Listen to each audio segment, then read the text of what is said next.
This week on the Jock and Nerd podcast, we review season 1 of The Boys spinoff Gen V on Amazon. Plus, we discuss that bombshell Variety article revealing the dysfunction at Marvel Studios and react to trailers for Echo, Kingdom of the Planet of the Apes, Godzilla -1, and The Fall Guy, and more, all in this edition of the Jock and Nerd Weekly for Monday, November 6th, 2023. This is Frank Grillo. You know me. But who are you? Are you the discerning, sophisticated type of person who enjoys all the latest comic book and superhero TV and movie news? Pop culture references, witty banter? Me neither. I'm just here for the dick jokes. Check. Check one. All right. This is Roy fans out there. Let's give it up. Shocking, we nerd it. We funny, disturb it. We shocking, we nerd it. We spoiler alert. Oh yeah, what's up? Hello, listener. Thanks for pressing play and welcome to the Jock and Nerd podcast, where we give you comic book and superhero TV and movie news, reviews, and whatever we choose. Jock and Nerd. My name is Imran. My name's Anthony. He's the Jock. He's the nerd. And we'll peep you next time. And no, we'll peep you right now. Fuck. And joining us straight off his recent gig as stunt puppet on Gen V. Oh, they ripped him apart and sent him back in pieces, but we sewed him back together. It's Rug Boy. You know, I was in drag in one of those scenes, and I wore a blonde wig and fake boobs. That was you up against the carnival machine? I was banging Sam. Yeah, that was. I thought that puppet looked familiar. Yeah, I had to wear dentures and everything. They didn't like my teeth. A lot of puppet massacre on that one. How did that make you feel? We'll find out later. I wanted to stretch my abilities and my vagina. Good job. Yes, good job. Your slag hole needs to be repaired. That's what I call it. But yikes. All right. Anyways, look, we got a lot of things to discuss and a whole season of awesome TV to review. Let's get to it. The Jock and Nerd podcast. Hollywood actors strike update. They're still on strike. They're still on strike. That's correct, Anthony. We're going on 116 days, and the AMPTP had submitted what they were calling their, quote, last, best, and final offer to the union. Before it goes to attorney review. Yes, and also kind of alluding that we're not budging. This is it. You take this or I don't know what. And take it or leave it. And now, should they take it? They've been mulling it over the weekend, and just 2 hours ago posted on their Twitter. This morning, our negotiators formally responded to the AMPTP's last, best, and final offer. They don't tell you what it is. They said there's several essential items on which we still do not have an agreement, including AI. We will keep you informed. So, I don't know. I heard that they sent them human feces in tinfoil. Did they send them somebody's... Here's our response. Yeah, here's a very firm turd. It's everybody's shit. Amber Benson, Amber Heard. Amber Benson, that's from Buffy, isn't she, or somebody? I don't know who Amber Benson is. Oh, I'm sorry, I said your name. They responded with a box of Amber Heard's shit. Is that what? That's interesting. They had a celebrity cocky. That's it. Yes. Boo cocky. So. Look, they got to hold out if they haven't got the AI shit settled, but this is going on a long way, and the studios are like, hey, look, you drag this out, nothing's going to get started. So we'll see what happens. Meanwhile, we got to talk about this huge bombshell article from Variety. The hit piece. Everyone's talking about it. It's either an expose or it's a hit piece. That's interesting you say that. It is a cover from Variety, though? Well, look, we'll get into the writer is Tatiana Siegel. Cover story is Marvel in Trouble. This thing is everywhere. Not a long article, but it's packed. Did you guys get to read it? Where do you want to start? I skimmed it. I skimmed it, but I also freaking read that entire book. Oh, you read the book already? Reign of the MCU, so a lot of this kind of overlaps a little bit. Oh, interesting. That book's really good. I'm in maybe I've read like 150 pages. It's a fucking page flipper. I finished it pretty quick. Easy to read, and the stories are great. I've been enjoying that book. Okay, here, we'll do this. There's a couple of big points here. We'll go point by point and get your comment. Tatiana Siegel is the writer, and she starts out talking about the Palm Springs annual retreat that they've been doing ever since Kevin Feige came on board, like in 2009. And the discussions, the angst-ridden discussions there this year, apparently the executive talked about backup plans to pivot because of the Jonathan Majors situation. And the article says they discussed pivoting to Dr. Doom for Secret Wars, or maybe Doom was already in Secret Wars. The article also states that a studio source notes that regardless of the actor's legal issue, Marvel had already considered moving away from a Majors-led phase because of the box office performance of Ant-Man 3. That's interesting. Any comment on that? Do you think would you switch out the Doctor Doom or just recast Jonathan Majors? They're doing all this Kang work. Yeah, I mean, recast it. You can do that. That's fine, but you could always postpone what Kang's doing. It's not like it doesn't seem like it's like building up to something. Like they've addressed it in Quantumania, right? It's happening with the TVA, but you know that none of that stuff has any real repercussions on Marvel at large. So you don't really even have to address it. You just drop it. But you know what? That stuff in Loki and all this multiverse stuff seems to be the only like substantive thing that's been linking things where they actually have something. Really? Aside from everything else, it's the only thing. Okay, so you have in Spider-Man, you have Doctor Strange opening up the multiverse of madness. Yeah, and so then you have that strand that they just let, right? If the rumors of Deadpool 3 are true, the TVA is showing up there. After the first season of Loki, where they broke the timelines, some stuff happened. It's not a real problem if you know how to write. It's a good point. No, it's a good point. Anthony, you would recast? I mean, I would just recast it. If push comes to shove, just recast it. They're already. I think they are building a lot of stuff towards this. So at the end of the day, it's like, is anyone going to feel robbed if Kang doesn't exact his revenge or whatever? I don't know. Just recast him. Yeah, they all look like him, but you've already established variants can look like the same person, and they can look like different people. Yeah, you established that Peter Parker can look like Andrew Garfield, Tom Holland, or Tobey Maguire. Yeah, all the Lokis are different. They're all variant Lokis. Yeah, there's different Lokis. Anyways, we'll see how it plays out. I don't know. Yeah, you got to see how this court trial at the end of November, what happens. But I'm sure they got backup plans, and I feel like we all know that in the scheme of variants, you can be different sexes, but you can't. I don't think you can cross the race barrier. You can't be a white dude. There was a black Loki. Was there a black Loki? Yeah. Oh, I'm wrong. Okay, yeah, let's do that then. You know what? See what happens. I want a Pakistani Kang then. I want them to recast him with the guy from fucking RRR. It'd be amazing. Either one. Okay. I don't care who. That's my choice. Imran Kang. Kang Imran. Okay, back in Imran. Back in this article, she talks about how the source can be blamed, traced back to Bob Chapek 2020 when he mandated them to make stuff for Disney Plus. And just too much stuff was getting out. Kevin Feige clearly spread thin. The narrative gets muddled. And then she talks about the Marvels. There's a couple of crazy things in here. It mentions the Marvels plagued by 4 weeks of reshoots because the storyline was confusing. We've seen the pre-sales and projections of the box office very low. This movie is coming out this week. And then it mentions director Nia DaCosta left post-production during the Marvel's post-production to work on another movie that she really wanted to do.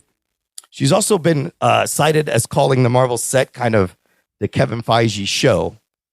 However, she has come out on this recent interview saying, look, they switched the dates of these movies. They knew I had this commitment. What was supposed to take 2 years became like a 3-year commitment. Apparently, she was still like consulting remotely when she went to work on that other movie. And she's like, it wasn't that dramatic. right? So maybe this writer is exaggerating some things and making it seem like they weren't as crazy as they are. Because on the surface, it's like, oh, the director left post-production. That's got Well, to, you know. Directors don't mean anything in Marvel movies because we all know that That's it's correct. all prevised and figured out. They just need to attach somebody for PR. Yeah. Right? Yeah. For optics. Yeah. And that's exactly what she's like, all right, I'm done doing my thing. I directed all the acting scenes. I'm not involved with action scenes. Like, that's previs to death. So I'm just going to go.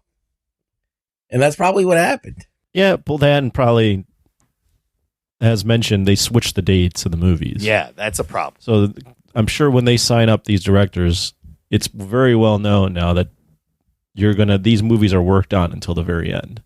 But if you switch the date of the movie to a later date, that obviously is going to create conflict if you have another booking right after that movie. And the next thing it mentions is the conflict and the pressure it causes on the VFX department and the people who do the visual effects. Because, yes, now you have more time to work on the Marvels.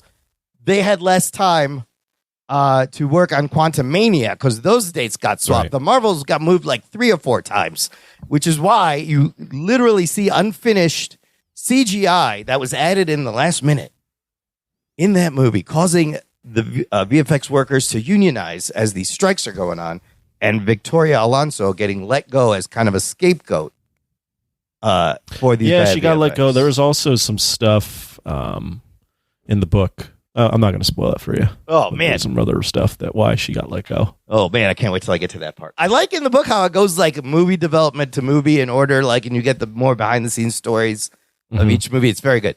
Okay, the article continues, citing the bigger issue, a lack of oversight on script development. This is where Kevin Feige is getting spread a little thin. So many things are going on. Things I'm are sick of hearing that, by the way. well, but it's true because things are getting so far, and I'll cite an example in this next thing, that before they get to him, that it causes a lot of problems. For example, the whole She-Hulk thing, where originally her transformation episode was in episode 8, and they're like, what are you doing? This should be in the first episode, causing them to have to go and some of the other episodes not get as much attention because now they're moving it up. But she talks about Blade. This stuff is really interesting, and I don't know how much of this to believe. This is where it gets kind of bizarre and crazy. The project so far, as this article says, has gone through 5 writers, 2 directors, and 1 shutdown 6 weeks before production was supposed to start. It says in the article, one person familiar with the script permutation says that the story at one point morphed into a narrative led by women and filled with life lessons. Blade was relegated to the 4th lead. What the fuck? Well, I mean, this isn't a hard problem to solve because the fact that they're blaming all of this on the fact that Kevin Feige spread too thin, and it makes Kevin Feige like he's some kind of genius or something. But he is the one. But no, he's not. It's just that they have all these other people working on Marvel movies that don't know shit about the comics and don't care about the comics. You solve this problem by going to a comic convention and going, hey, have you ever gotten laid? No? Okay, come work with us. You know everything about these characters front and back. And then you fucking make some decisions on the movie. To stop hiring people who don't give a fuck and just want to check boxes. But this is not how it's set It's not up. like Kevin Feige's like a genius. Like, he just has a knowledge of the comic book characters and, like, you know, knows how to aim it in a direction. It's just, these people are off the rails. They're like, the fact that they're allowing the writing of a movie like Blade to be like about life lessons and not about killing vampires. Yeah. It's like, okay, obviously they don't know what the fuck this comic is about. And so there you go. It's not Kevin Feige. It's just that you have a company full of people that need Kevin Feige. That's the problem. Yeah, but how many Ruggs? How many of those people? How many comic book fans are great writers that can write movies? I How don't many know. do you think there are in the industry? I mean, Kevin Feige was just a production assistant. Like, he wasn't like this visionary person. You know, I think you're down. Yeah, I think you're downplaying him a little too much now. I don't really think that he is the key to everything. I wouldn't say he's the key, but I don't. If you look at like a lot of the people that got involved in some of these movies. I don't think not all of them were Marvel fans coming in. I think that the reason why that these movies are so basically cut and paste, and they're doing the same thing over and over again, and they're getting the same results with like less returns every time, is because they are just kind of doing what they think that people want instead of what is actually good. And so you need somebody who knows the difference between the two. And I think that, but that one person, I don't think an outsider. I mean, Kevin Feige, he wasn't a huge fan of the comic books, but like I think that he at least did enough reading and knowing and educating himself about what it was, and surrounding himself with people who know what it was to get it off the ground. Yeah. Now, when Disney comes in, think about it. Like, Disney being involved is a big problem. Kevin Feige being spread thin is also a problem. But the problem is, like, Disney's not fortifying Marvel with people like Kevin Feige. They're not. They're not doing any of these things. They're like, okay, we're taking it over and we're doing what we want with it. And then that is the problem. And they keep hanging it on Feige. They're like, because they want you to believe in something. They want you to believe like the Messiah is going to come back and like solve all the problems for Marvel. It's not going to happen, because it's basically he doesn't have as much power as you think that he does. And I don't even think the changes he can levy are going to be enough to turn things around. I don't know. Well, so when Chapek was there, Bob Iger had removed all this like bureaucratic oversight between Kevin Feige and Alan Horn, and he could go straight to him, so he didn't have to answer to anyone. Chapek added all that shit back in and made these different things, and some of that's still there. But Ruggs, how did we get here? The way they have this studio set up, it is unique in the sense that Feige is the guy with the overall vision, the overall plan. And in the beginning, he was good. They were doing him at a pace where he could direct each of the creators to follow this plan. And look at the movies that made Marvel. Iron Man. All right. There was no Disney involved. There were stripper poles in the fucking plane. Yes. Right. Yes. Iron Man actually had a persona that was different than every other persona. Yeah. There was a uniqueness about it. There was an edginess to it. There was a smartness. There was like a kind of like whip smart the ability. Winter Soldier, that argument falls flat. Winter Soldier, Guardians, the Avengers, Infinity War, Endgame, those were all produced by Disney. Black Panther. And they became more unlike Marvel with every permutation.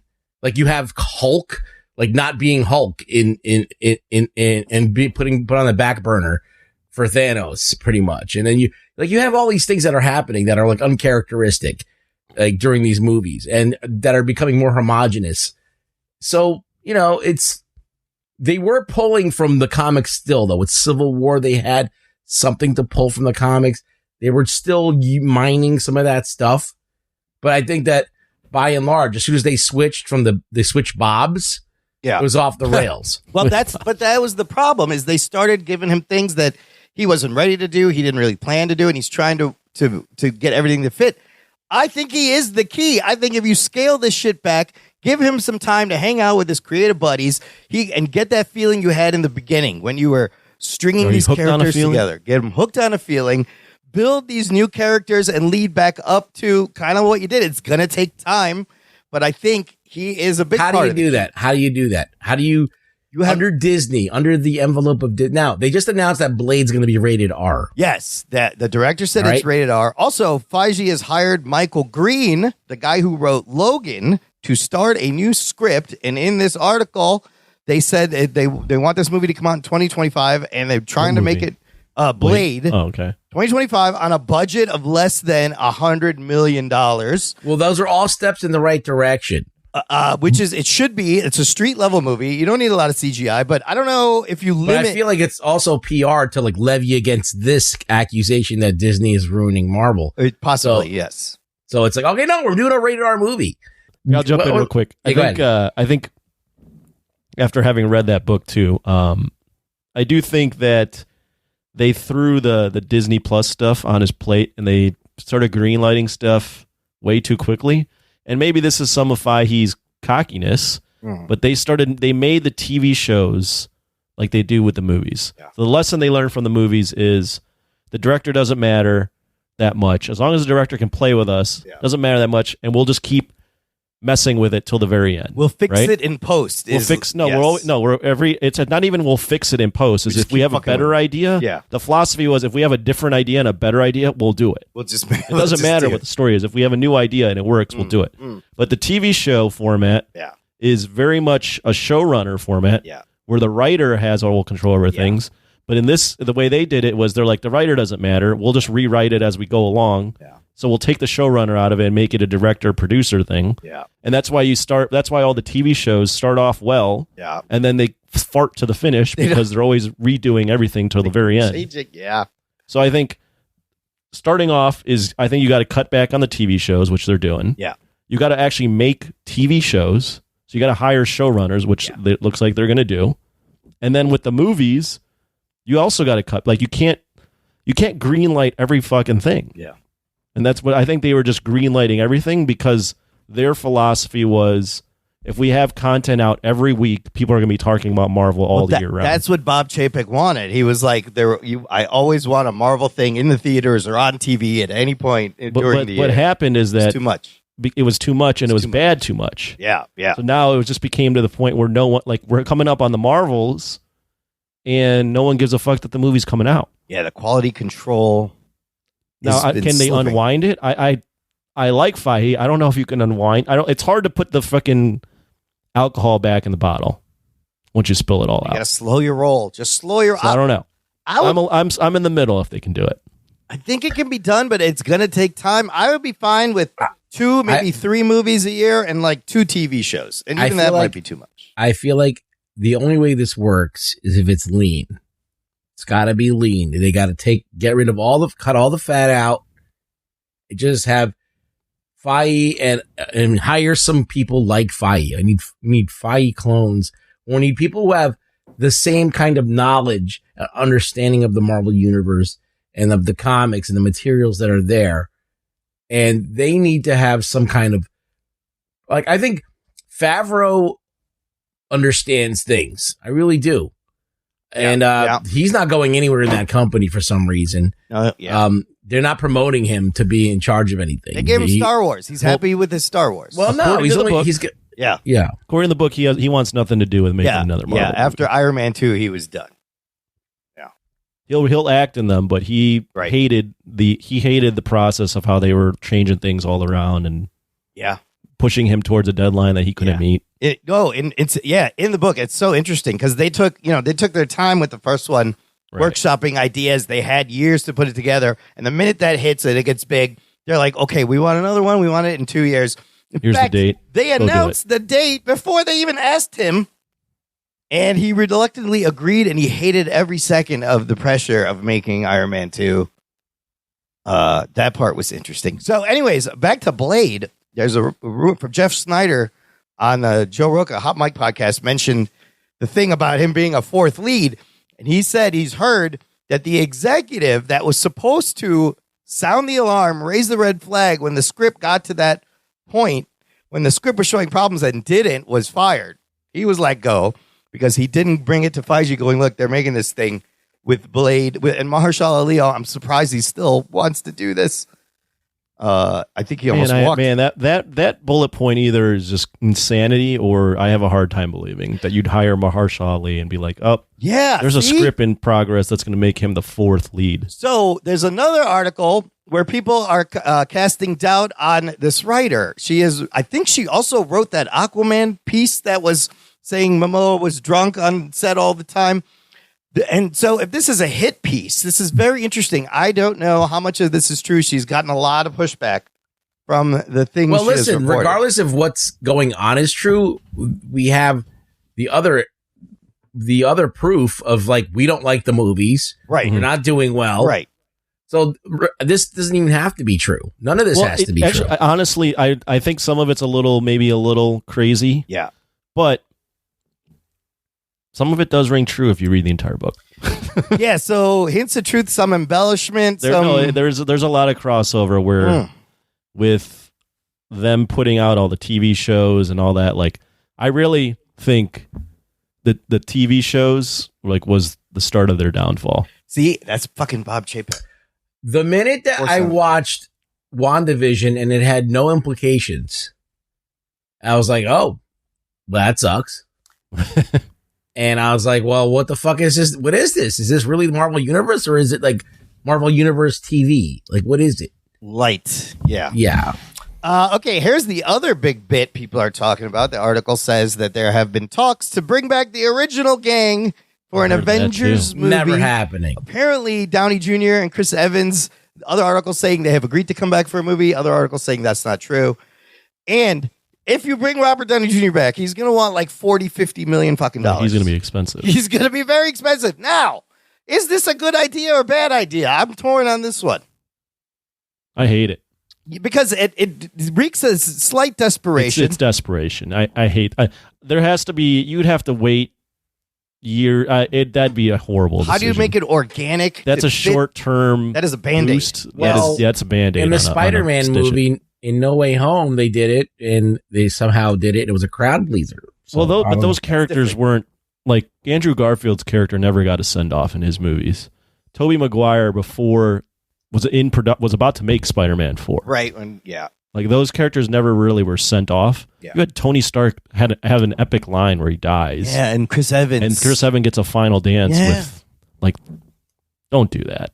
So don't ruin a perfect ending. Don't ruin. I mean, just, now I'm going to sound like Ruggs. Just bring in, you have a laundry list of characters. Just make good movies with these new characters. Yeah, that's the other thing is shuts the doors on any new characters saying, none of that's going to work. We got to go back. But on the other hand, in the comics, these characters are alive for many, many years, and they are integral.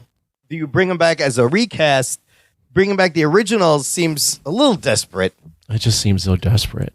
It seems like it would be the equivalent of comics of being like, we killed this character, we killed Superman, we bring him back 20 issues later. Yeah, but that's comics. But they do that. They do that comics, shit all the time. But that's not the good. That's the bad part of comics, in my opinion. When they get desperate like that. Yeah. That's the lazy part of comics. When you kill someone and bring them back, when you reset a timeline, or when you recast someone as like when you have a Green Lantern and then you make them Middle Eastern because now you want to do that.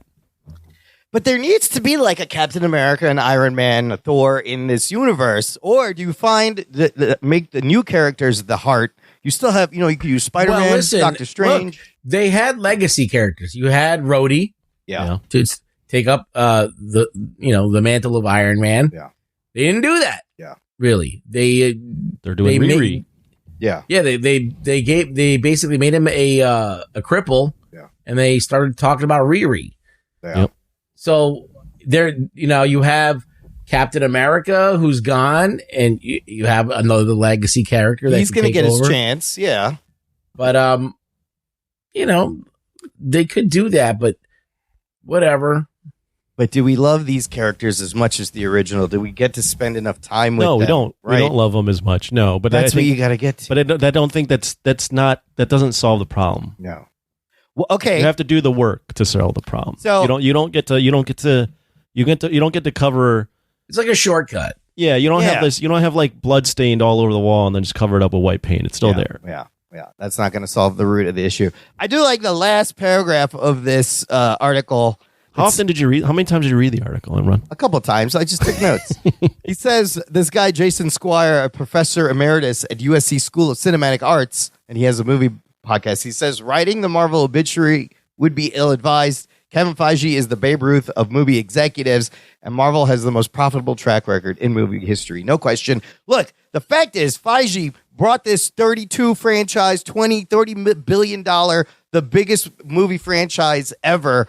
He built this on his vision, and not only does he know the comic source material, more importantly, he knows the movie industry. He knows what audiences kind of want. He sees the big picture. He knows how to adapt the shit to give people what they want. I do think he is the key in all this. So let me ask you a couple of questions. No. Is the key to reinvigorating this, will the X-Men and Fantastic Four. Could that be the turnaround if they execute that properly? It'll help, but keep in mind, Iron Man wasn't a thing, really. Yeah. Guardians wasn't. Yeah. It doesn't necessarily need to be the heavy hitters. Yeah, just needs to be good. They just need to make. They need to fucking slow down and make better movies. Yeah, good movies. Yeah. They could certainly, but X-Men. But that being said, if you make an awesome Fantastic Four or an awesome X-Men, it can certainly It'd be huge. give you a little bit of a shortcut. Yeah, be huge. Well, as we're watching all this TV, we're watching The Boys, we're watching Gen V, we're watching Invincible, we're watching all these superhero shows, and like Invincible is great. Yeah, I don't have any idea what's happening. Yeah, but it's different. Yeah. All right, it's got its own thing going, and it's different, and it's operating in its own world, and it's making itself important. These series are played by so many different problems, and yes, there's plenty of characters in the Marvel universe, and there's plenty of stories to do that would be cool to see, but I really don't have the belief that they're going to do them justice. So, I feel like they're always going to compromise and do a half measure. And even with Fantastic Four, even with Doctor Doom, they're not going to make him the Doom that we all know. It's going to be some half measure of Doctor Doom. Doom is a big part of Secret Wars. He should be in that movie. Right, of course. But I don't know. It's just, to me, they don't know what they're doing. And what about they're leaving shit hanging? Like Shang-Chi was fun. Where the fuck? Yeah, leaving him hanging. When are we gonna see him again? They get the Eternals. 10 motherfucking people in that movie. There was. What about any of that? There's a fucking creature with his hand sticking out of the earth. What about that? Yeah, there was a. I saw a YouTube video. Full Fat Videos made that point where it was like, the reason why we got to love these characters is you saw them often, right? So you saw Tony Stark, Iron Man in 6 or 7 movies within 8 years, right? You saw Iron Man, or you saw Captain America in like 4 or 5 movies within 8 years or 6 years, right? Yep. Like, but like Shang-Chi, you make a movie, we have no idea when the sequel is. Yeah. Doctor Strange's sequel to his original was like 6 years after, right? You're just not seeing them as often because they're greenlighting everything.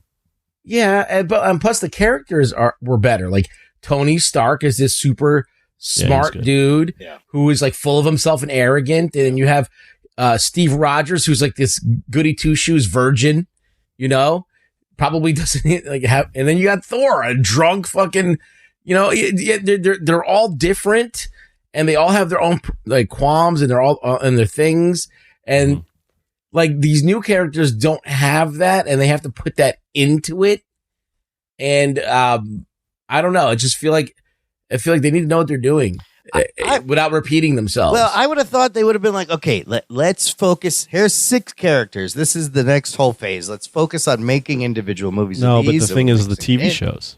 But the TV shows. And then they're doing like Agatha shows and doing more spinoffs off the spinoffs, and the TV shows went a little crazy. But you have established so many characters that I want to see again, and there seems to be no plan of how you're going to use this. Like, do you think X-Men is going to save the Marvel universe? It might.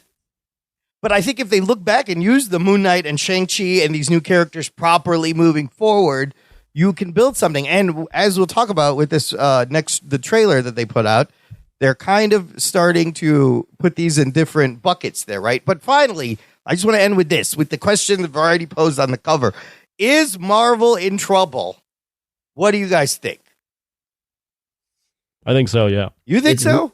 They've been in trouble. Yeah, They've been in trouble, but I don't think it's not fixable. I think there's a way back. I don't think it's as bad as DC. It's nowhere near that bad. If you're going to compare it. No, it's not. No, definitely not as bad. But still, I mean, you've been talking about it for weeks. The Marvel's going to open to record lows. Nothing. So that's trouble. Well, we're coming off Secret Wars. Or not Secret Wars. What's that movie? Or the TV show? Secret Invasion. Yeah. That was not good. I feel like unless they do something drastic and very un-Disney-like, and if they're sticking to this way of doing things, I don't think that's the changes. There's going to be a change, but I don't think it's going to be enough because they've already given us the greatest stuff already. Yeah. And you get it's lightning in a bottle. You'll say whatever you want to say. Like it was like a thing that was new and whatever. They have to make something that's great, something that's riveting, something that's going to be like when we all sat there and we were like, House of the Dragon's going to be dick. We're not going to watch that. Sucks. Yeah. And then we all got sucked in when Andor came on and we were like, no one wants to watch it. And all of a sudden that shit was so good. They need something like that. Yeah. They need to do something like that. It's all story. I think it can be fixed. And I think, Anthony, you said it. They got to just fucking slow their roll. Take your time. Focus on a couple things at a time. Make them good. It is going to cost them profits. And the Disney heads are not going to like that production is slowed down. But Bob Iger is like, it's costing them money. So find a compromise. Try to make $100 million movie. Even that I find questionable. I think I saw though that they were like, we're not releasing stuff for, we're gonna, their whole mantra now is to slow it down. So and not I think just speed, not just conveyor belt, all these things. And I mean, I think they're fine. The TV thing that took them 3 years to figure this out is alarming, but I think they finally are. They know, they're aware, and it's going to take another fucking 5 years to fix it, though. But it can be fixed. Listener, you could join this conversation. Let us know. Do you think Marvel is in trouble? How do they fix it? Join our Facebook group. It's called Jock and Nerd Nation. They better fix it. We won't have a podcast. Well, we'll just switch to. We'll be all Godzilla movie podcast and action movies. We'll just do action movies. Comedies. We and comedy. Well, we could pivot easily, but they better fix it because I love my Marvel. Join the Facebook group. Link in the episode description. It is a closed, exclusive group just for you. Okay. On the heels of that, Marvel released the first trailer for the Echo Disney Plus show, talking about shows that maybe weren't necessary. Echo, of course, spinning out of, what was that? Was it Hawkeye? No. Hawkeye, yep. It was Hawkeye, yes. Hawkeye. Before we get into the trailer, here's a couple of things about the show. There's 5 episodes. All of them will be released January 10th. Now, there's a couple of firsts, a lot of firsts for this show. It is the first Marvel Studios show that will debut simultaneously on Disney Plus and Hulu. That's crazy. It is the first Marvel TV show that will have every episode available all at once. It is the first Marvel show that is rated TVMA. I like that. Did it boobs? No. I like that. It is the first project under the new banner that they are calling Marvel Spotlight, which will feature more grounded characters and stories that you don't have to do a lot of homework. You don't have to watch all the stuff to get it. That's also used to be an anthology series in the 70s and 80s. Marvel Spotlight debuted, I believe, Ghost Rider and Spider-Woman in Marvel Spotlight. And it is the first superhero series to center on a deaf and Native American character. And I think a lot of us were like, we don't need this show. What is this show? And this trailer has showed us Vincent D'Onofrio, quick shot of Daredevil in the red suit. Anthony, I want to know, watching this trailer, how you feeling about this show? What did you see in this trailer? Yeah, I was one of those that was definitely like, I have no interest in Echo. I don't need a show. Why are they doing this? And then it was further compounded by the fact that it seemed like, to me, you're releasing this all in one drop. Right. That does not seem like that's not a good sign. Yeah. You would want to build on it week by week, right? Like, if you released WandaVision all in one drop, you wouldn't have had that buzz you had week to week, right? Yeah. So, all that to say was not anticipating this at all. That being said, I saw someone say this, and I agree. Maybe this fucking thing is Andor, because that trailer was pretty good. This trailer is that trailer was pretty good, and it for the first time I was like, oh, this thing has like its own tone to it. Like they're going for something here. I don't know if it's gonna be good, but it's a fucking well cut trailer. With go ahead. Very good. Yeah, trailer was very good. Very well cut. Violence made me give a shit, and you throw in like there was some good like you had the street level stuff, but then you tossed in the Native American imagery, and I was like, oh, this feels different. So I was pleasantly surprised. I hope it's like the Andor of shit where Yeah. no one wants it, and Yeah. then you release it, and you're like, holy shit, this thing was good. So that's what I'm great. hoping for. You have low expectations, Yeah. and Yeah. then they surpass them, right? Yeah. So, and that's exactly what you want. And I'm hoping that this is what it is. I tell you, yeah, this fucking So- trailer turned me around on this show. Geek boner. This looks amazing. You see the TVMA. There's people getting shot in the head. She's snapping necks. I love the beginning where the ice cream guy is making fun of her. And Wilson I think it's a Fisk, hot dog guy. oh, the hot dog guy just beats the shit out of him, bloodies him up in front of her. And they show it. Kind of similar to the scene in Daredevil where he cuts Yes. the guy's head off with a car door. With the car door. You see him in the white suit. And then at the end, you see he's got an eye patch on because spoilers at the end of Hawkeye, she shot him in the eye, in the face. But I was like, wow, this looks like I'm really into this. I can't wait. Turn me around. And the fact that it's on Hulu too, and it's a TVMA, and they're starting to test the boundaries for their Daredevil show. And it's one of those where you have to put your settings on a certain way. Your in parental. Disney. Yeah, Your to watch parental it. settings. I like that they're digging into the violence and the grittiness, and Blade's going to be R-rated. Deadpool's going to be R-rated. I think this is a good test for what the Daredevil show could be. And 5 episodes, not a lot. We'll see how the story plays out, but holy shit, this looks great. I'm on board. Like after that article, and then I saw this, I'm like, wait a minute, this looks fucking good now. It was unexpected. Yeah, Absolutely. that helps. Yeah. You know what also was nice to see is most of these trailers, when they cut them, they'll end on, they would have ended on like the Daredevil shot. And be Right. like, oh, Daredevil's Yeah, here. yeah. Like, you should watch it. Yeah. But this one, they just kind of threw it in. And if you Yeah. weren't paying attention, wouldn't even have noticed. that Daredevil was Absolutely. on It's the a thing. blink and you'll miss it, like half a second, blurry fucking scene. And I was like, oh, there's Daredevil. But they didn't focus on him. But this relationship between Wilson Fisk and what's her name on the show? Echo? Maya? Echo, Maya. This I find fascinating. It like he raised her, and is she gonna be a good guy? Is she gonna be a villain? She conflicted. Man. All right, that's great. All right, let's move on to the next trailer. Anthony, this one maybe tickled you a little bit. Kingdom of the Planet of the Apes. Kingdom of the Planet of the Apes puts out a teaser trailer. This one being directed by Wes Ball, continuing Matt Reeves' storyline. And it looks like we're getting closer to the original Kingdom of the Planet of the Apes timeline. What'd you think of this? What'd you think of the CGI and what we see? Looks fucking good. I This looks didn't great too. expect. I forgot this movie was even being made. Yeah.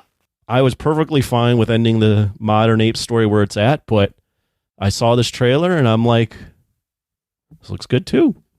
I'm down to see this. Dude. I think it's about Who's the kid's name? It's Caesar's kid. Cornelius. Cornelius. Yeah, Caesar's son. Yeah. That shot where the fucking bird flies in and lands on his arm is fucking awesome. Like these apes look amazing. Well, the shot where he's confronting the gorilla and he has like a light up glow stick. Oh yeah, what is that weapon? I don't know what that's going on Yeah. there, but that's a cool shot. I mean, there's just a lot of. This is the reboot of an old franchise that no one asked for, that is like surpassing anything that they used to do back It's like in the the 60s, sleeper. 70s. Yeah. Like this is just unexpectedly good all the time. And I know it's not Matt Reeves, but the trailer is also very well done. Ruggs, what do you think of this one? Geek Boner, Floppy Jock? No, I'm completely into it. I'm Geek gonna check boner. it out. I like Planet of the Apes. I like what they've done with them so far. They've all had a good serious tone, and they tried to actually make them cinema and not just like popcorn movies. So they have a little bit of heft, a little bit of weight to them, and they have something to say. So I'm excited for these Planet of the Apes films if they continue to make them. I just don't know this director. I don't know what he's done. Maze Runner. Oh, Maze Runner. Yeah. The so- Maze Runner trilogy. Yeah, so that's the only thing I guess that's like working against it. But yeah, let's see what happens. You never know. How do they teach those apes to ride horses? It's fucking amazing. So there's no Andy Serkis in this. Who's doing the mocap, right? Maybe he is doing some. Did you steal that line from Shang-Chi? That was from Shay. That was Trevor. Remember Trevor? Trevor. And I guess that ape at the end is the bad guy, Tyrant. There's a new Tyrant who wants to take over. And I like how the humans are feral. They're like pets. And yeah, this fucking looks amazing too. When is this coming out? What's it? It's going to be May 20. It's a Memorial Day weekend, 2024. Not yet rated. Okay, let's move on to a trailer for a movie that's coming out very soon. That's already out in Japan. Godzilla minus one put out a second trailer coming out in the States December 1st. There is a fan event November 29th if you want to see it early. Ruggs, let's start with you this time. How excited are you for minus one, and when did you like this trailer? Well, I've liked all the trailers. They're all just various degrees of the same trailer. They're just expanding the footage. You're seeing, like, one of the best things that you see in this trailer is that Godzilla's like swimming and following a ship, and they're firing at him into his face. And then the blue spikes coming out in succession on his back. Yeah, so when he can do his his shit is cool. Atomic ray that shoots out of his mouth. He's smashing battleships and getting fired point blank by fucking battleship guns. Yeah, it feels cool because they shrunk him down for this movie. Oh, he's smaller, is he? So he could be like a little bit more, because he interacts with the humans in this movie. Like, I think from the general idea is what I've heard about this film. It's like, he's very intent on killing people. Yeah. Like actually destroying, like smashing, stomping, like he usually does. But in the other Godzilla movies, he's kind of like so big. It's like people are like literally like, he doesn't even notice the people. He's biting trains and shit. It's great. But here he's a little bit smaller. So it's almost fathomable that he notices individual people. Oh, yeah. And like, kind of like King Kong. Yeah. You know, King Kong notices people. You can make eye contact with them. Yeah. So, yeah, he can read sign language. And, so yeah, I think it's a little different, but like, yeah, so it makes it more interactive, more, it's cool. So I'm psyched for this. Anthony, comment. I'm going to talk about what Wild Bill or Big Action Bill, who's on YouTube, who does a lot of Godzilla stuff. Oh, yeah. It's out in Japan, and it opened huge. He went and saw it. Yeah. He went and saw it in Japan, and he doesn't really speak Japanese. So, his review was interesting. But he basically said, and I guess, and he prefaced by saying, I don't want to be a victim of the moment. But he also said, there's people out there that'll probably think this is the best Godzilla movie ever. Oh, shit. He did echo what Ruggs is saying, in that in this movie, I don't know his size. I didn't know that, but that would make sense. But he did say that in this movie, a lot of times Godzilla is portrayed as like just a force of nature, like a hurricane, you know, something that just happens. But in this, he actively is trying to kill people. Like, he sees people and he's like he wants to. I'm gonna eat you. Wow. Yeah, it's like he just walked into his apartment. There was cockroaches everywhere. He's just stomping them out. Fuck these guys. Yeah, what are you guys doing here? So there's a veracity to him. Oh, I like that. But yeah, I mean, I'm also excited for this movie. It does look good. The trailers look good. The CGI, for the most part, looks better than what you would expect out of other countries. You know, I think the CGI game is stepping up. Even, you know, if you look at RRR, yeah, it's not horrible in that movie. Yeah. It's actually okay for whole animals. It's not bad. Yeah, yeah. So as long as it's okay and it's a good Godzilla design, yeah, you know, I think, yeah, I'm excited for this as well. Speaking of CGI, on Netflix, there's Our Planet or something it's called. Oh, Living on Our Planet or something like that. Yeah, it's like dinosaurs and shit.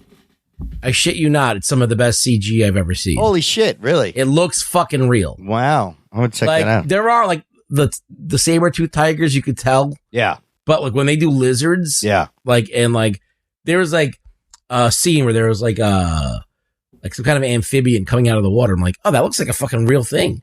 Like, I wouldn't even think that that's CGI. Wow. And so the birds look real too. I think they just have trouble with mammals.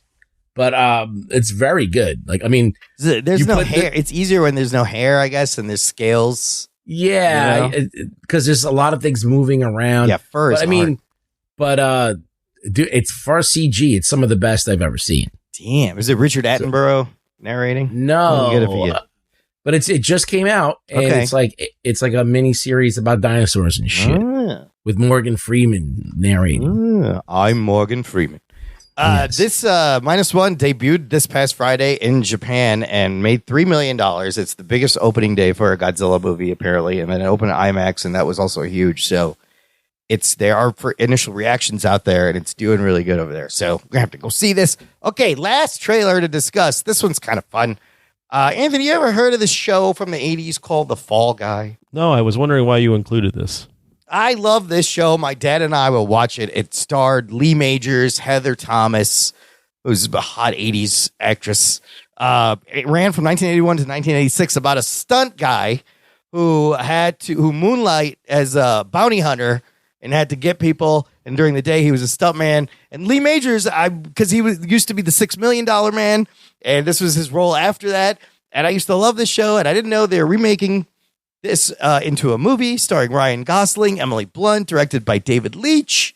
And I wanted to check out the trailer, and it looks like a fun action comedy. Ruggs, did you ever watch The Fall Guy? Do you have any? Oh yeah, definitely. I watched it for Heather Thomas. Yeah, Heather Thomas was hot. Like, okay, she's gonna be a bikini in this episode. Okay, great. Yeah. She gave me lingerie this episode. Okay, do it again. That was a good reason to watch. Lee Majors, yeah, he was just fucking the Bionic Man, dude. He could fucking lift up cars and shit. And so now he had aged out of that role, and now he was just like this, like kind of like old, battered up stuntman, like basically being like a gun for hire type person. It's great because he had a gut. He wasn't really in shape, and he was like the hero. But he knew all about stunts though, and he would use that sometimes. He like set up the bad guy sometimes. What do you think of this remake here with the Gosling? It was hot. It's more sexy. It's more sexy. Emily Blunt's great too. They seem to have great chemistry.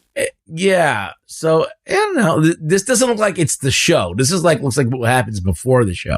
Oh, how he becomes this guy. Yeah. I think how he becomes the Fall Guy. Like this is his first time that someone's asked him to go out and use his skills to like do something, and then he's like, "Yeah, I like this. I'm gonna keep doing it." Anthony, did you watch this trailer? What did you think? What did you think overall? It to be honest, it looked pretty fun as well. Yeah. It's basically just a stunt guy that gets involved in some shit, and he's like using his stunt skills to get out of this shit. Or to solve crimes, or to find people, or help people. Yeah, kind of. Yeah, it looked pretty fun. Yeah. I mean, it looks definitely Hollywood. They Hollywoodized, as if that's a word, whatever this show was in the 80s. Yeah. And put hot people and big stunts and comedy, and looks well shot. So yeah, it looked pretty good. Oh, so yeah, I guess he has to find a movie star that's missing, and she works with him. Well, doesn't he come across a dead body? That's what it is. Oh, that's right. He finds the movie star, and then it's like a mystery. So yeah, it was a procedural, 1 hour action show. But if this is big for him, this could be a huge franchise. They could make a ton of these. And it's just nostalgia. It's good old nostalgia. So that's coming out also March 1st of next year. Okay, let's take a break here. I'm going to play some promos, and we're going to come back and talk about Superhero College and how fucked up it is right after this. After these messages, we'll be right back. What's up, Jock and Nerd Nation? This is Logan at Mostly Superheroes, a podcast that was partly inspired by the Jock and Nerd podcast. We talk about a lot of the same stuff, MCU, DC heavy, with other content that comes out of HBO Max, Amazon Prime, Netflix, and more. We're committing to doing something new every day in 2021, so come join the fun, check out the schedule. Find us at mostlysuperheroes.com and enjoy the rest of the show. Check out what's been going on with the Pop Culture Cosmos Show and the PCC Multiverse. I see the potential for basically like another Netflix kind of paradigm shift where here comes this other major player. They have a ton of resources. Apple could change the way that entertainment is consumed. They say it's the only time this year that you'll have stars from each brand battling each other, and we know it's not going to be the case, but they like to say that, and more power to them, I guess. Well, it's a big first step, bringing all those superheroes together. There were definitely some parts of the movie that I really enjoyed, and then there were some parts that I thought just kind of fell short of expectation. Part of it has to be something to do with how it's being promoted, and this is a thing where audiences do not agree with critics. That's the Pop Culture Cosmos Show. And the PCC Multiverse, every week on Apple Podcasts. And over a dozen of your favorite streaming and podcasting options. Jock and Nerd Podcast. Listener, if you enjoy Anthony whispering in your ear and this podcast, join our fan club. Visit jockandnerd.com/Patreon. Jock and Nerd, where you can give back and whisper back to Anthony. Whisper sweet nothing. He's doing his yin yang twins right now. Let me whisper in here. He's the send dog to my Be Real. Insane in the brain. You got to say in the brain. That's Cypress Hill. Sorry. Yeah. Callback guy. Send Dog was the hype guy, but he also rapped. Anyways, join. Did he whisper? No, he didn't. No. He didn't whisper. He yelled. But it sounded every time Send Dog said the callback, it sounded like he was taking a shit. He was like in the brain. He was just stressing. Yeah, pushing. On our Patreon, though, there's no Cypress Hill, but there is cool stuff. Like you get access to an exclusive podcast feed where the shows come out early. There's bonus content, bonus material, instant reactions. We'll have instant reactions to the Marvels up as soon as we see the movie this week before we review it. You can listen to it there. You can hang out with us on our monthly Discord. This month is November 16th, 8 p.m. That's next week, next Thursday. And also you can pick any movie for us to review. Lots of other fun things. And we appreciate your support. Keeps the show going. jockandnerd.com/Patreon. Okay, let's get into this week's review. We are reviewing season 1 of The Boys spinoff show on Amazon, Gen V. Here's your spoilers. Strap yourselves in, you fucks. Spoiler time. This show, just like The Boys, based on The Boys comics by Garth Ennis and illustrated by Derek Robertson, I believe is the guy's name. And this one is a spin-off. You know what? We'll go over the cast as we talk about the show. But Anthony, Yes. you binged this all because you were behind, and thank you for doing that. No problem. Give us a quick what happens in this season of Gen V there. Well, it's the first season. Yeah. And it is about these soups that are college-aged that get sent to a superhero school to learn about all the different things that soups can do in this world, whether it be PR or crime fighting. There's not a While they're in school, it focuses on a specific group, mainly the main character being Marie Monroe. Was that her name? Marie Moreau. Marie Moreau, who wants to become a superhero because to atone for some of the dark things she's done in her past. And all these characters have some dark stuff going on with them. And they uncover a secret that's happening at Godolkin U that will unravel everything they think they know about the school. Of course, because it's run by Vought, and Vought is a shady motherfucker. And the inciting incident is one of the basically the number one kid in the school, the one that has it all on paper, kills himself. And this incites this mystery that needs to be unraveled. Yeah. All right. Well, why don't you start us out? You just binged it. What did you think of the show overall? And then we can get into some fun stuff. Yeah, I binged it, and I was having trouble starting the show. I watched 2 episodes, but was just having trouble getting in the rhythm. Imran forced me to binge it, which actually was a good thing. Nice. Yeah, what can I say? I think Gen V, similar to The Boys, is just awesome. It's just a great show. It had me wrapped in the mystery of it all, what was going to happen, the kind of the shades of gray of all the characters. Like I didn't really know where things were going. Yeah. And by the end, I could see the viewpoints of different characters, and it was going all sorts of ways. You know, the bad guys seem to be the Shetty and her running the school the way she is, but then the bad guy becomes Kate, and then but then Kate, I can understand Kate, and there's just so many layers, and then they do a really good job of layering in the allegories to real life, and binge eating disorders and suicide and feeling left out in college and sex, and then they have the gross out stuff. They seem to have the right blend of everything, where in lesser hands this could just be a gross out show that just trolls everyone and subverts everything just to do that, but they don't do that. They do it, but they don't. It's not what the show hangs its hat on. So overall, it doesn't have like really a message. Yeah. They just kind of like touch on little things. Yeah. It's there, but it's not intrusive. You're actually more wrapped up in the mystery and what they're uncovering than like, what is it like? What statement really are they mean? making? Yeah. And that makes it enjoyable to watch because you do want to know what happens and you do want to get invested in these characters. And there are shades of gray and there's layers. So like, it has that going for it. And, I was very entertained watching it as well. I fucking love this show. I thought it was amazing. Like you said, great fleshed out characters. You really get to know them. The cast is also really good. Great performances. The world building in this boys universe and pulling in things that we've seen from the boys, also fantastic. The satire of like college sports, superheroes, capitalism. They managed to take a very common trope of the superhero school, that we've seen in X-Men and Harry Potter, Umbrella Academy. There's so many of these, but they use it so well.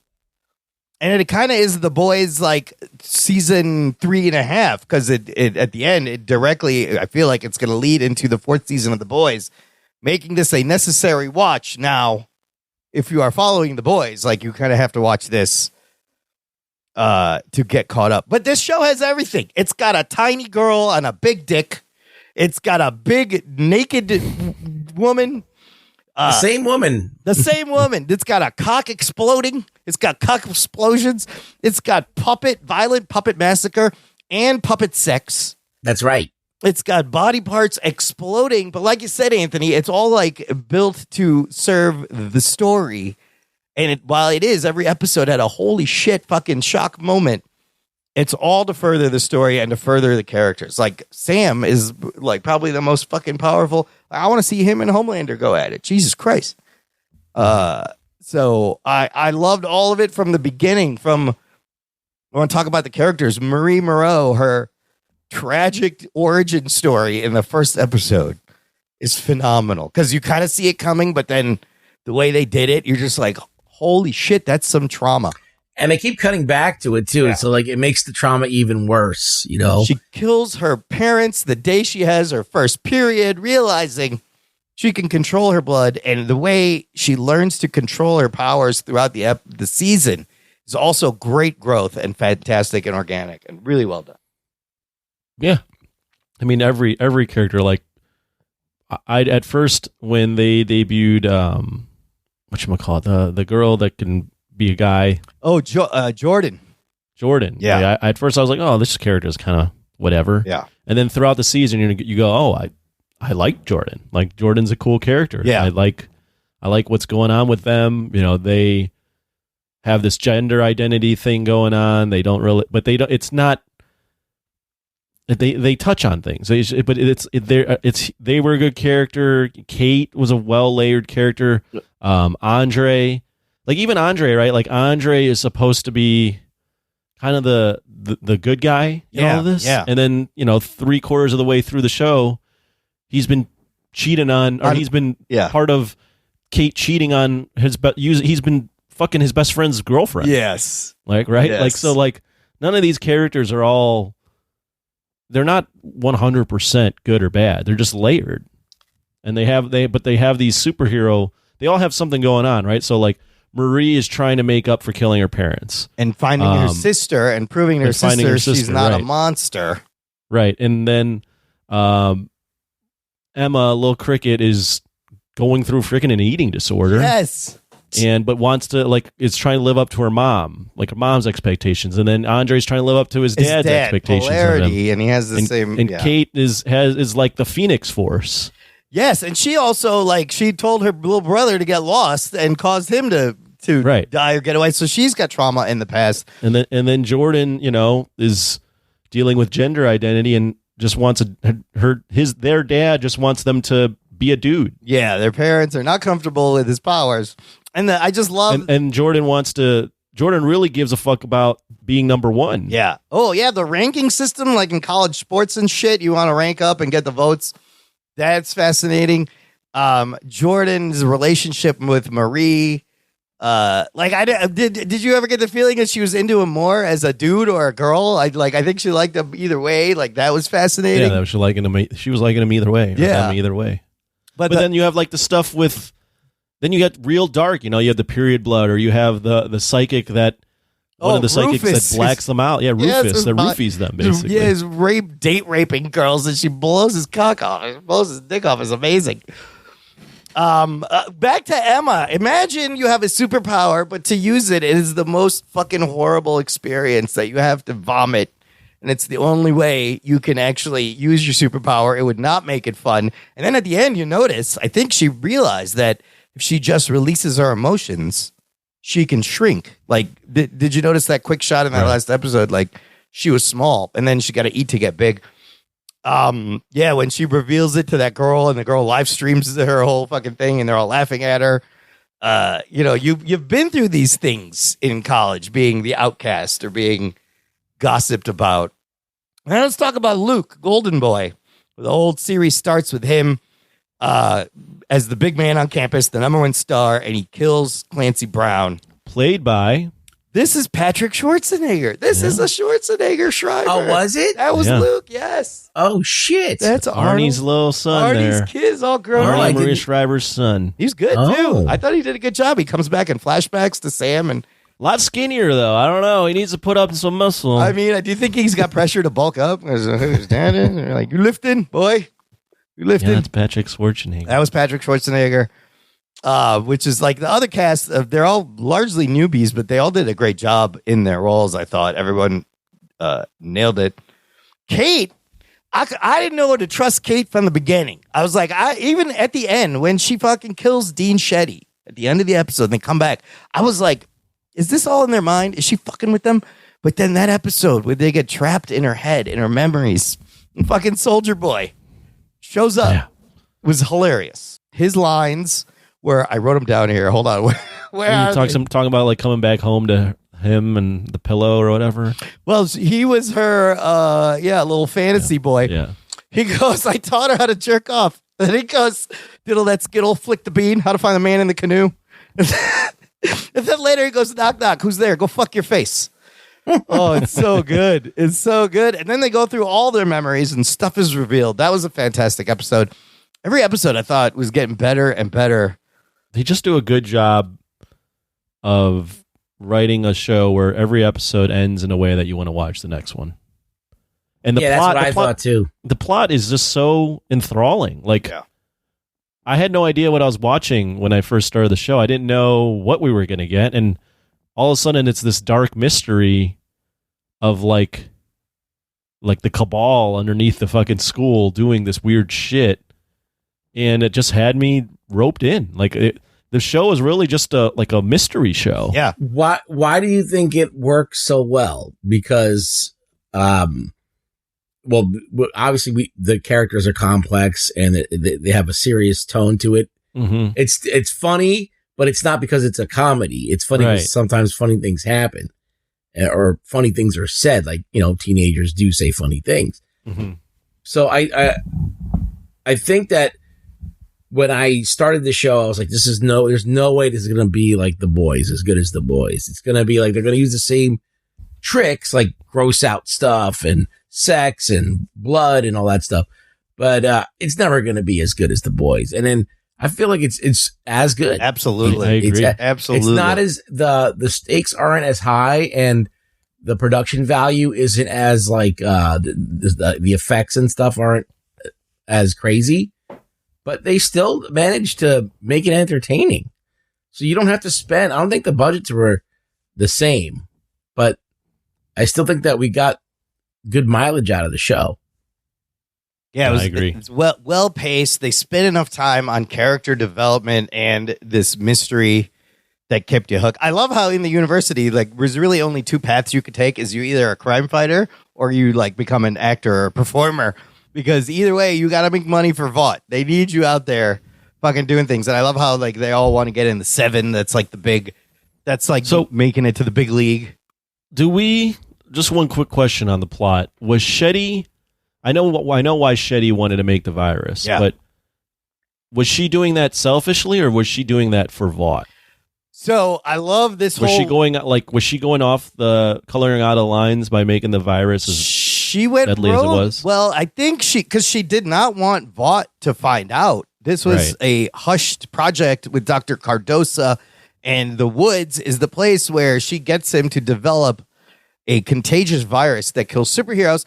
We find out that her family... Vought knew about the woods. They just didn't know what she was doing. Oh, they didn't know what she was doing. They knew they were doing other experiments. Tech Knight was like, oh, you got rid of, or what's his name? Sam escaped the woods. Oh, that's true. Well, I think that they were trying to augment... Polarity knew, yes. They were trying to augment them to like be better or more deadly or whatever. They were using Sam well, I think what I was inferring was that they were trying to make another deadly superhero to combat Homelander, because Homelander's now basically a fucking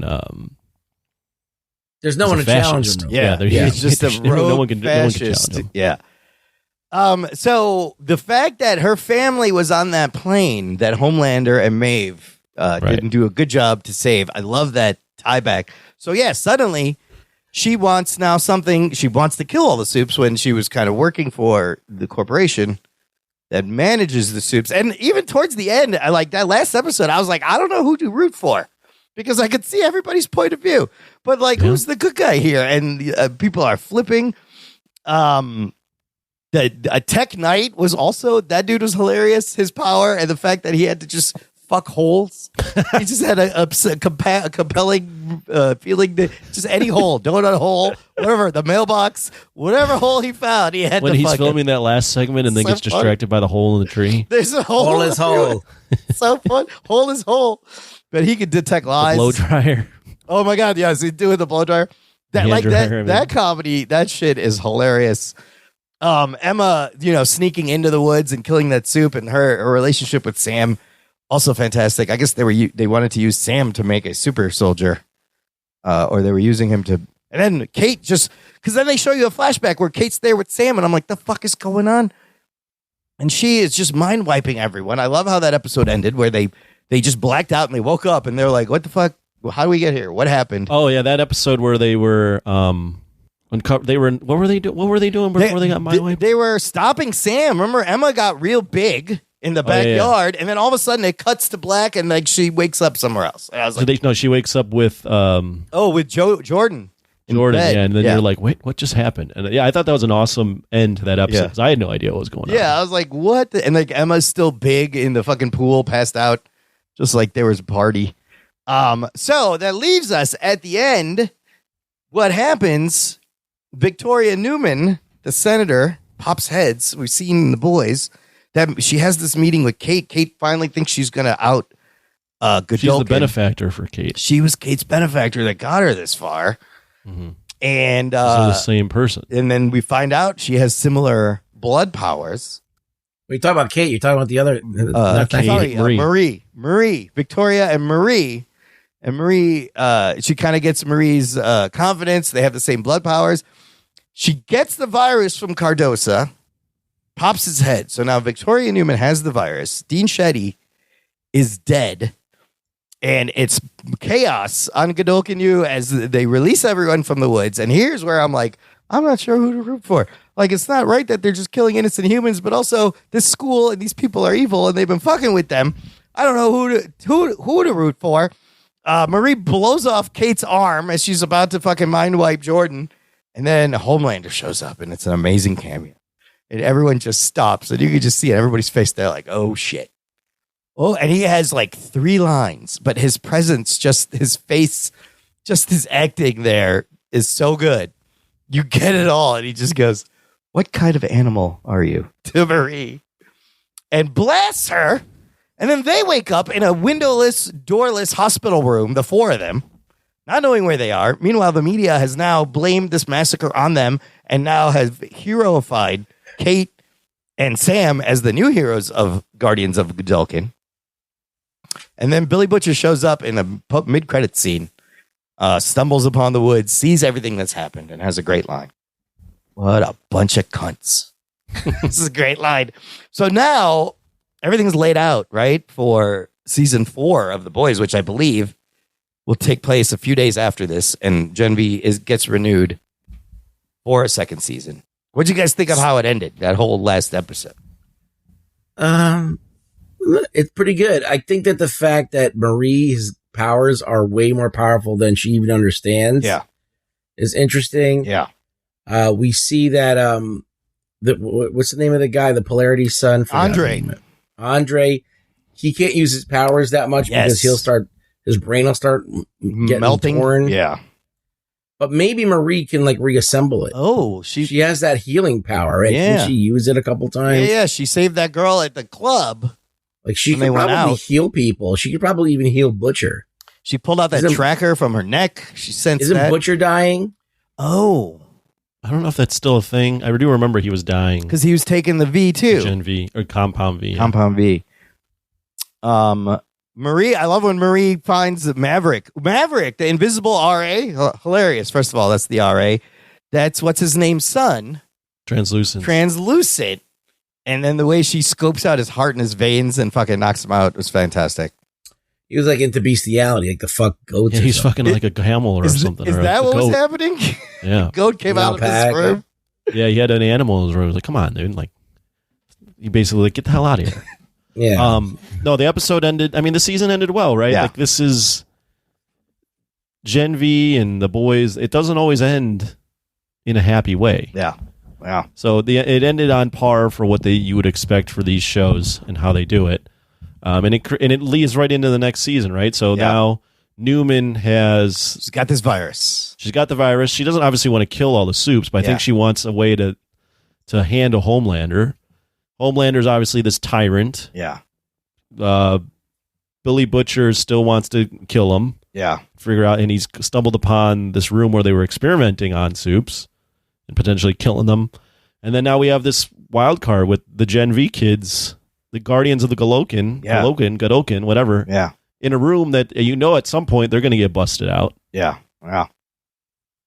I think it's fascinating that the premise is like all Supes are corporate shills and assholes and they're like the bad guys, right? And we are rooting for Billy Butcher and his gang to kill the Supes. But here, you kind of get a little bit of both. You get Supes who you hate, but then you get these Supes that are humanized and haven't been corrupted, but they all want to be in the 7 and they will end up getting corrupted.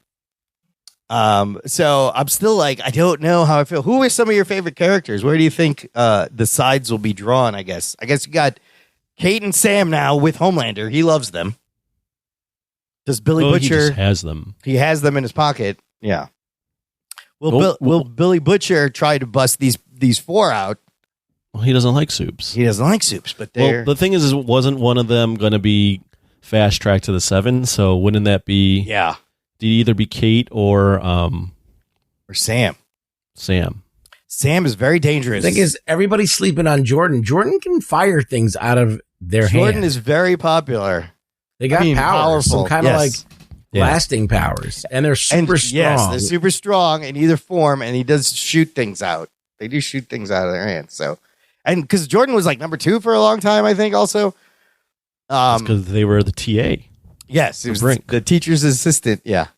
And just all the levels and the different layers of these things, how they kind of fold together. It's so good. What's great about it is there's so many layers to all the characters, and it's nice seeing how the different layers of each character interact as a new one is peeled off.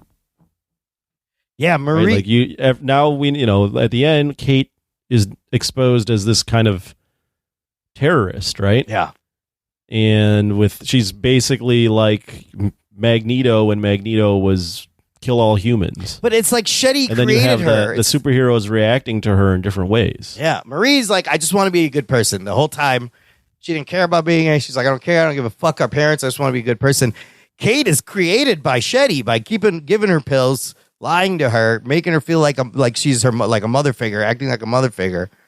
And once the pills wear off, she realized she was using it. Yeah, and her powers are untethered. But then, the thing is, Marie doesn't. That's the thing. You said Marie wanted to be a good person. Yeah, she is a good person, but she also goes through some shit too. Like in the beginning, she's just extremely selfish. Yeah, she's just like, okay, I'll lie on camera to get where I want to go because I just want to prove. I want to do this for my sister. Yeah, to show that to have my sister not hate me. But then she realizes by the end, it's not. It can't just all be driven by her sister. She has to do the right thing because that's what she feels is right. Yeah. Yeah, it's and great. It's not any means necessary to get to your sister. And fucking Sam, I felt so bad for him. I completely understand where he's coming from. I loved when he's ripping apart the puppets. Oh and my it's like god! And then real. the reveal and the goriness of that all these people torn in half. They're hanging with have their legs cut off, and it like, oh my god! I love that they showed it to us that way. And then you're in your mind, you could be like, oh, holy shit! And then when he's fucking Emma, he sees her as a puppet. That one time is fantastic. I was like, his dick's in her slack hole. Look at this. Yeah. But what did I turn? I popped a stitch in that. Did that scene. turn you on, Rugs, when he's fucking the puppet? Well, they should have let the puppet boobies out. They should have. Yeah, no, fantastic. Everything was just really well done. I don't know. Yeah, it's a good watch. Everyone should watch it. And you kind of have to, I think, make sense of the next season of The Boys. Oh, yeah. It's gonna lean into all of this. All right, well, let's rate it, rank it against The Boys. Anthony, you go first. Oh man, I think it's a solid 9 out of 10. Nice. Rank it against The Boys. I don't know. I can't do that. There's too many seasons of The Boys already. There is. It all kind of blends together, but it's just as good as any of those seasons of The Boys. I completely agree. I would say my favorite season of The Boys was season 3. Oh, really? Now that I think The about it, last I one. loved Homelander and Soldier Boy. Yeah. I can't. But yeah, I mean, this is just as good as. It's the same. It has the same. It might even be better in some sense because The Boys is still very black and white. Like, you know who the bad guys are and the good guys are. Right. But this did a good job of really putting layers on every character where it was like, I can see how you're bad, but also good, and like I could see why you got to the way you are. I can understand your viewpoint. I don't necessarily agree with your worldview, but I can see how you got there. Yeah, the motivations of everyone were great. Lots of Whereas great. like Homelander is just, I mean, you can see why he got to the place, but he's in a place where he's so tyrannical, where it's like there's no way you could root for that character. Yeah, it's obvious that he is not the good guy. Right. I will agree. I'll also give it a 9. It's just as good as the fucking Boys. I've heard people say that it's better and cite certain reasons, like that's being one of them. There's a little more nuance, and you get to meet some soups that you actually don't want Billy Butcher to kill. So I thought that was interesting. Ruggs, what about you? What are you going to give it? I think the fact that The Boys is based off of a comic that had some success and notoriety, it's set up for success. But this is a completely new cast that has nothing to do with the comics. That I don't think maybe I might be wrong. I don't think there's a Gen V. I think there's some kind of school in the comics. There's some sort of spin-off, but I don't know how. Is there that this something that this is based on, or is this completely new? I don't know. It's based on the Boys comic book story arc, We Gotta Go Now, by Garth Ennis. So there was an arc in the Boys that this introduced. So the similar storyline that they're pulling from? Yes, but I've heard people who've read the comics saying that the TV show is doing it better than the comics. Well, that's even more praise. So I'm going to go with 9 as well. Nice. I think for a TV show about superheroes, it's as closest to the X-Men we're going to get in a lot of ways. Yeah. But and it exists in this world that's now branching out and still working. And I like that they're able to create a whole new universe of superheroes that has nothing to do with Marvel or DC, that still work on their own, in their own tone, and it's completely different. It's not like Marvel. It's more like, I guess, like Deadpool than anything else. I mean, it kind of is. The fact that they deal with such topical, relatable issues, like hard-hitting issues, but and it's satire, and it's a satire on their own genre, on the superhero genre. It's just so well balanced and executed. And they don't even have a Kevin Feige. How do they do it? Listen, I don't know. They got. See what I'm saying? See what I'm saying? You don't need a Kevin Feige. Who they got? They got Evan Goldberg and Eric Kripke. That's who they got. Yeah, you need a guy though. You need a guy who has a vision that's watching over the whole thing. Yeah, right. But these guys nailed the tone. People that get it. People that get it and know how to get it. Know how to adapt it. But also you got to know how to adapt it. How to make it better where you can and how to stick to the source of it, the heart of it, where you can. Faji gets that. You just got to give him. Listen, I told you, he's just got to go smoke a couple of joints with his buddies, take a deep breath, and be like, okay, how do we fix this? Let's fucking start over. He'll figure it out. And I know he can get the good stuff. He can afford it. So smoke the good stuff and figure it out. Okay, The Boys, Gen V, fantastic. Can't wait for season 4 of The Boys, whenever the fuck that comes out, and season 2 of this. Let's do some news from the nation. It's time for news from the nation. It's time for news from the nation.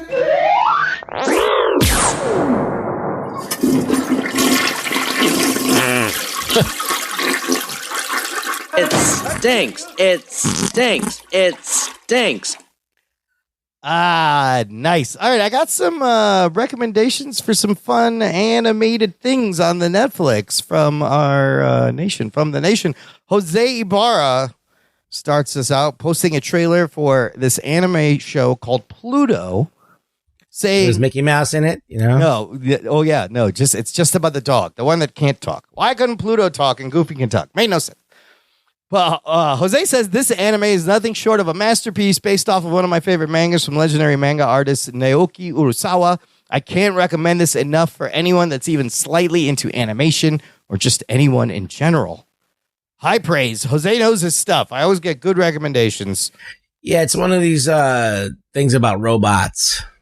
Whether robots aren't, they create robots and robots are not supposed to be able to kill humans, and the murder happens and there's a robot that's a suspect, kind of like iRobot. Remember that? Yeah. The robot goes rogue.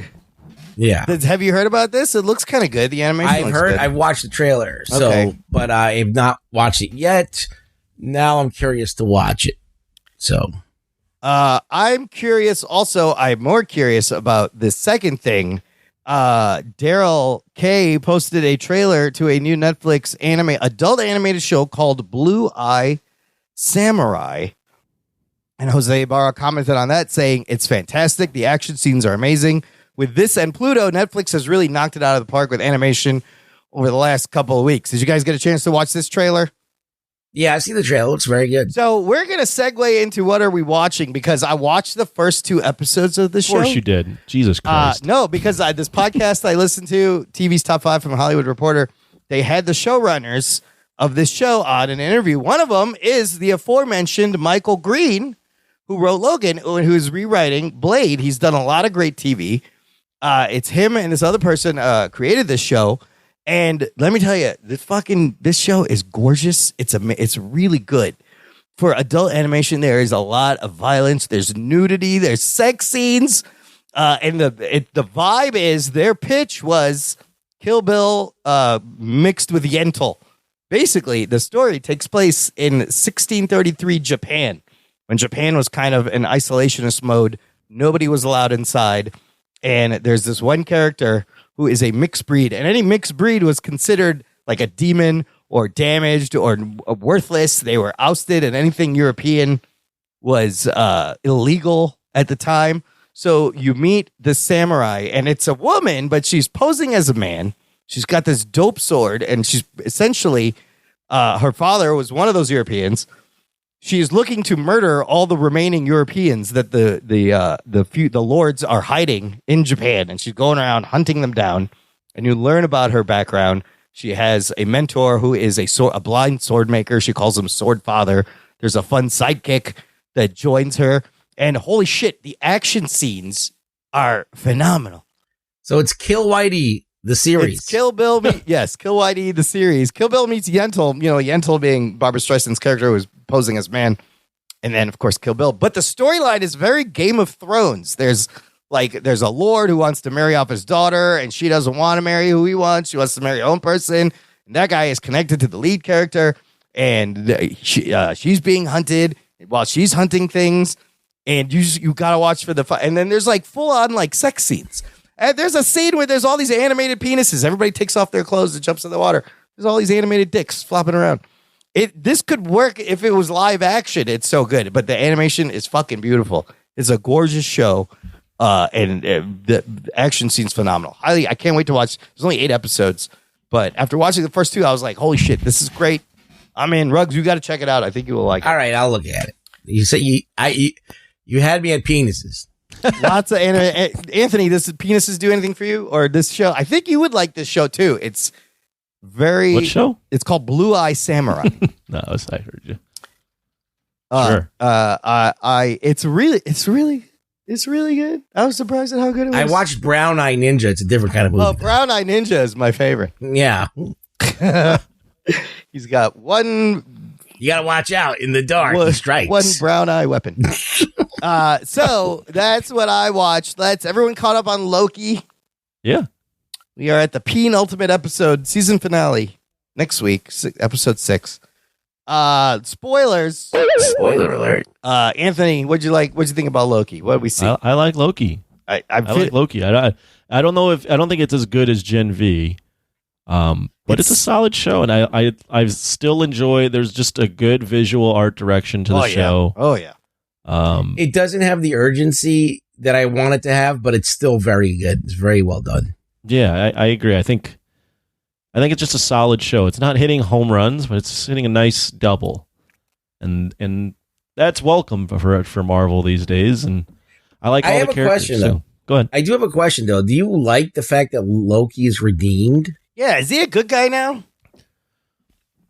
Well, in the comics, Loki goes through all these different things too. I don't know.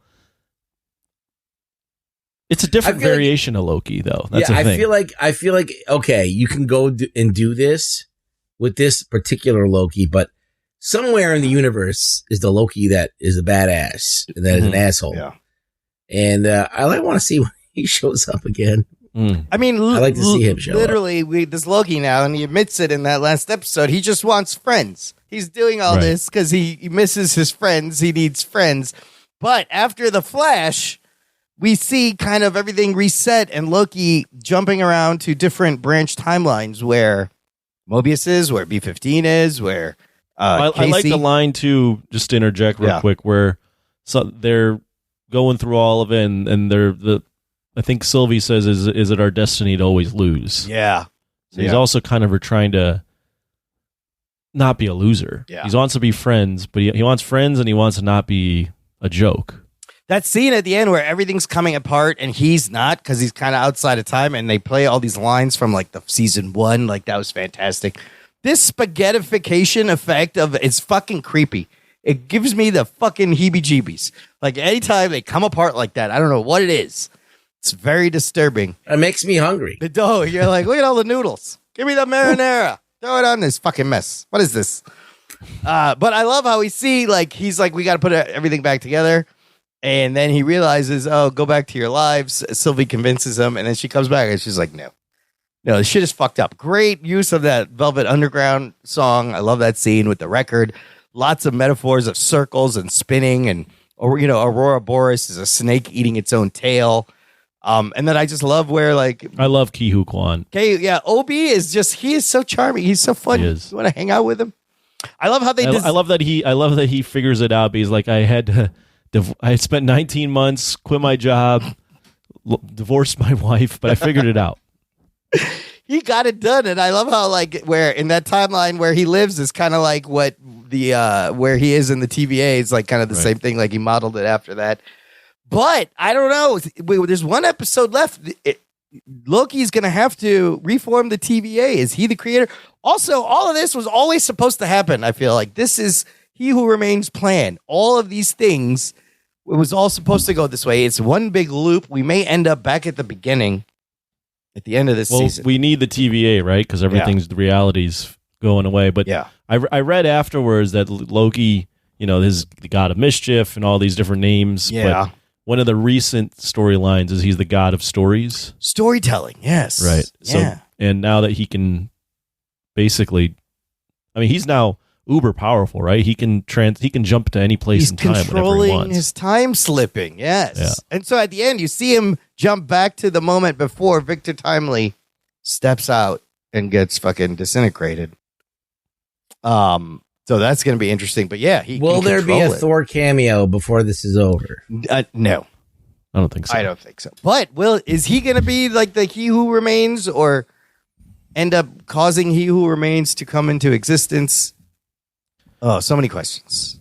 Yeah, and we have to. I mean, this seems to. It should have implications on other stuff too. Yeah. If anything, this seems to have huge ramifications for the MCU as a whole, especially if the Deadpool 3 rumor is true, that TVA is involved. But overall, this is a lot better than what Marvel has been giving us. I will agree, it's not as good as Gen V, but for a season of Loki, like, it's been very good. I felt every episode's been getting better and better. And it's going to be... And it ends in a way where it's not... similar to Gen V, it ends in a way where you watch the episode, you go, okay, I'll watch the next one. Yes. What happened next? What's going to happen next? Yeah. You know what else is similar to Gen V? More similar. Fucking Invincible. Back on the air. Oh, yeah. Very similar. Did you catch, we all caught up on the first episode of that. Not only did I watch that, I went and watched that. Oh, the Adam Eve thing. Adam Eve episode. Yeah. That's pretty good, right? I thought that was good. I thought that was very good for backstory. And I forgot do you realize the first season of Invincible ended April 2021? It's been over 2 years. Oh, wow. Yeah. So I kind of forgot what the fuck even happened. That little recap in the beginning was helpful. But the way they started out also was crazy and confusing with Omni-Man and Mark being... They're doing multiverse stuff. Yes, it was a different dimension. In this dimension, they are ruling the planet. They are tyrants. And they're just killing everyone, controlling everyone. And I was like, what the fuck is going on here? I saw an article that I agreed with that said, for now, I mean, it's only the first episode, that Invincible is doing the multiverse stuff, right? Because every multiverse story that we see, you're just can be like, well, there's just another variation that could do that stuff, right? Yeah. But they make it a point to go, in every universe, Mark and Omni-Man come together and rule and take over everything. Yeah. But this universe, it didn't happen. That was always so what that implies is that this Mark is different. And there's something about him that is different than every other Mark in every other multiverse. Oh, I like that. And he's there's something about he's worth exploring because he's the different one. Wow, yeah, the whole thing with the Maulers and that guy who can open dimensions, that was great. Playing by Sterling K. Brown. Oh, that's Sterling K. Brown, yeah. Voiced by Sterling. Yeah, it's very good. Very good story, and it's like it's good because Mark is trying to do the right thing, right? And the Maulers are bad people. Yeah. So he automatically assumes, along with the government, that they're doing something bad. Yeah. But Sterling K. Brown's character is actually trying to do something good. Yeah. But they can't communicate that enough in time for Mark to stop everything. And now Sterling K. Brown's character has grown this. He's like the leader. Yeah. He's grown this brain. He's got this. So he's like swears vengeance on him because Mark basically killed a bunch of innocent people. Yeah, he came in at the wrong moment, not knowing what the story is, just on orders, and fucked up his whole plan. I love when he comes in, he's like, yeah, I don't know, there's like a big electric Christmas tree and a bunch of the same dudes plugged in. I don't know what's going on here. And the guy's just like, just stop it. And he's trying to explain that mutation is horrific. And now he's made a bad guy. He's created an enemy and the enemy, you understand why the enemy is upset with him. Yeah, he was trying to help everyone. Ruggs, what do you think? Good, strong start. A lot of the reviewers who got the first couple episodes, they're like, it picks up in episode 3. They liked it, but they're like, it was a weird start. But I thought this was a good first episode. No, I'm all in. I think this is good. Interesting to know what happens. I feel like they introduced these possibilities, and you're like, oh, well, Mark could be an evil fuck with his dad, or he could. Let's see how this Mark turns out. Mm-hmm. Is he going to blaze his own path? And then all of a sudden, unbeknownst to him, he fucks up everything really bad. Yeah. So now he's behind the 8 ball.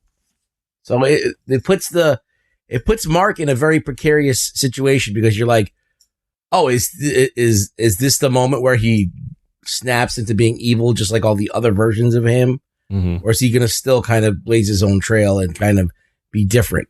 So there's a lot of play here, and it's fun.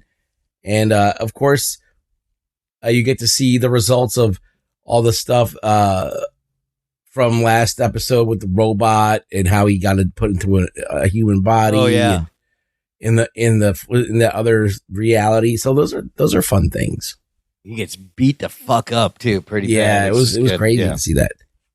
Yeah, I'm down. I can't wait. I mean, and it's a lot like The Boys, but it's its own thing. Very similar. Very similar. It reminds me a little bit of like Justice League and Justice League Unlimited. Well, yeah. But like gorier. Yeah, the whole point is to give you a violent Saturday morning cartoon, but the voice cast is also top-notch, voice acting top-notch. I can't wait for this season, so it's just a shame it took so long for this fucking thing to come back. Gonna savor it. Rugs, have you caught up on that Scavenger's Reign at all? There are 9 episodes out now. Is it over yet? No, I don't think so. They've been putting out like 3 episodes every week on Thursday. I thought it was over. No, I don't even know how many episodes they're going to be. The last episode that I saw was the girl, she loses the robot. Oh, yeah, Levi. And she has to, that was and she has to fight the big thing. Yeah. And I think that's like towards the end. I think that she gets away from him, and then that's about, and I don't remember what else happens. This show is so good, though. Like, aren't those fucking alien creatures just fascinating? And yeah, it's so fucking good. I don't know. It's great. Yeah. It's great. It's good sci-fi. It's that's all I'll say. It's good sci-fi. It's done well. It's about a bunch of people stranded on this planet that's just trying to kill them every time. They got aliens that mind control you, and then other things that are good. And like when she lost Levi, like I really felt that. I was sad. I was like, no, the fucking Levi. Well, yeah, there's like a lot of weird shit baked into that because Levi has the voice of the guy. Oh, right. Of the lady Cayman's wife or girlfriend. Yeah. So like when he heard her voice, it was like that's all those little nice little touches there. And then you get some new people coming down to the planet, and they don't know what the fuck they're getting into. Good stuff. It's so good. I don't know how many episodes there are, but I fucking love this show. Anthony, you watch anything else? No, that was it. That was it. I was binging. I spent my Saturday and Sunday watching Loki, 2 episodes of Invincible, and then 6 episodes of Gen V. Oh shit! Okay, so that's I watched something. What'd you watch? I watched 2 things. What'd you watch? You know me. Well, who are you? You watch a Frank Grillo movie? Yes, I did. Oh, no. I watched an old one. I watched The Purge Anarchy. Oh, he's in that. That's right. If you want to see Frank Grillo do his best Punisher impression, there it is. Oh, okay. He plays a man who's out for vengeance on the night of the Purge. Is he the lead in this Purge movie? Yes. Oh, nice. Kinda, yeah, pretty much. Yeah. If he's not the first, he's the second, but like he's pretty important to the story. Okay. So it's about this guy who goes out on Purge night to exact revenge on somebody who wronged him. And unfortunately, he comes upon a group of people that need saving. And so he ends up like, trying to get them out of the jam that they're in and being a good guy. So it was good. It was not great, but I mean, for like a low budget movie, I thought it was interesting. 58% on Rotten Tomatoes. Yeah. For a Frank Grillo movie, it's amazing. Okay, it's a good Frank. And then if it wasn't macho enough, I had to watch the Sly documentary that dropped on November 3rd. It was Godzilla Day. Oh yeah, and they released 2 short films. One with Jet Jaguar, and in the Final Wars suit, and one Godzilla versus Megalon in CG, which was very cool. Godzilla has like all kinds of crazy ass powers in that. He has like a fucking fire punch and drop kicks shit. It's crazy. What'd you think of Sly? I watched that also. I felt like that they need another hour. It was kind of short. They didn't really delve into like all his movies. They were focusing on the Rocky and the Rambo and like stuff. When in the I early watched, 80s. did you watch the 3-part Arnold one? Yeah. Well, that was like pretty extensive. Yeah. Like they covered like all aspects of his life, like him being a fucking governor. Well, he had him being a bodybuilder and him being an action He star. had like 3 big chapters in his life, right? As those 3 things. Yeah, I think that Stallone could have fleshed it out a little bit more, talked a little bit more about his family. I mean, they kind of talked about Sage Stallone, but they didn't. What happened to him? He died. So in 2012, but how did he die? Because he's the same age. He was born the same year I was. We were the same age. I think he drug overdosed. Oh, was it Yeah. drugs? Oh man, that's so sad. Because he was in the movie. He But puts you him in a wanna know- Rocky movie. I feel like the biggest message that I got after I watched that was that Stallone's dad is a huge asshole. Oh my God, yes. His dad pushed him and was kind of and was jealous. His dad was jealous of him even when he got older, when he got successful, his dad is like jealous of him. He knocks him off the polo horse, and Stallone never gets on a horse again after that. But I love the fact that in the beginning, why he wrote Rocky is he was just uncastable. He would slur his words. He had droopy eyes, droopy mouth, and he's like, I'm just gonna write shit that I want to be in, and fucking wins an Oscar and makes Rocky, and then he's Rocky and Rambo at the same time, and really connects with both of those characters. It was really good. I think that the overall message, besides his dad's an asshole, is that if you believe in yourself and you really try hard, you can do it. Yeah. Like, you can do things. Like, who would have known that Stallone would be this big star? Like, he manifested that. He got lucky, of course, but same thing with Arnold. Like, he manifested this being. Yeah. And there's no more people that are made like that create themselves by sheer force of will and look for these opportunities. It's like, oh, I'm just going to get my phone and post my fucking stupid shit on YouTube and on TikTok. Yeah. And there you go. Yeah. Like, you're off to the races. Yeah. And like, there was this intense desire to try and make the people who are the star makers want to invest in you. Yeah. It was a different kind of approval, I think. It was really hard because you could tell that he wanted that attention from his father. He couldn't get it. So he got it from an audience, and he got it from an audience, and he cared about what the audience thought. And he would make a movie like Rocky Balboa that no one wanted. Yeah. And then, like, who's making Rocky movies at 60 years old? But then that also, like, you heard all the like on Cobra, like, he would just come in and start rewriting things and changing things because he's like, I know what's better. But I mean, the guy, he's kind of amazing, and he's just like, I need to create. Always keep making something. Look, nobody can hit it out of the park every time except for James Cameron. Yeah. Yeah. I just wanted to throw it in. But, like, no one can really knock it out of the park every time. Like, there's going to be times you're going to whiff. And, yeah, Stallone, left to his own devices, could be the undoing of a movie, sure. Yeah. But his batting average is pretty good. Like, he does create these iconic things. And even in the worst Rocky movie, even in Rocky 5, there's still aspects of that movie that are good. Oh, I enjoy it. There's parts of Rocky 5 that I really like. So you can't like completely count out even his disasters, like that he was responsible. Like Stop or My Mom Will Shoot was like, he didn't write that movie. Yo, Arnold tricked him into fucking taking that movie. Yeah. They go over that story in the documentary. Yeah, they go over that. Yeah, Arnold. In fact, like I knew about that. Yeah, Arnold was the one who brings it up. He goes, Arnold was the one that was like that. Was the one that was like, oh, I got this new part. Or whatever. Yeah, right? yeah. He didn't want to do this it. New awesome movie. Yes, he didn't want to do it, but he didn't tell his agent. He told it. They made it seem like Arnold was going to take the role, and Stallone jumped at it when they were both each other's competition and trying. That was different also things. Arnold was delving into comedy. So Yes. Stallone was like, I gotta do some comedy. I gotta do some comedy. Yeah, trying to change his thing, and it's just so funny that he tricked him into doing that shitty movie. But what? Yeah, what a unique talent. Like, I don't know if you'll ever see another Stallone. Yeah, it was kind of sad seeing him pack up his gorgeous house in L.A. He's moving. He likes to move. Moving to Florida. Shake everything up. He's not moving. He already has a house in Florida. Oh. He's just packing. He's just consolidating, I guess. Wow. No, good documentary. Yeah. Okay. I think that's it. All right. That's it. That's all I got All for right. you kids. All right. you got? All right. Well, listener, out this week, you got to watch Loki season finale. You got to watch The Marvels. We will be reviewing both things next week. Go see The Marvels. Support Marvel. Support Disney. They need money. No, it's not doing well. Feige can fix it. Just give him time. Everybody relax.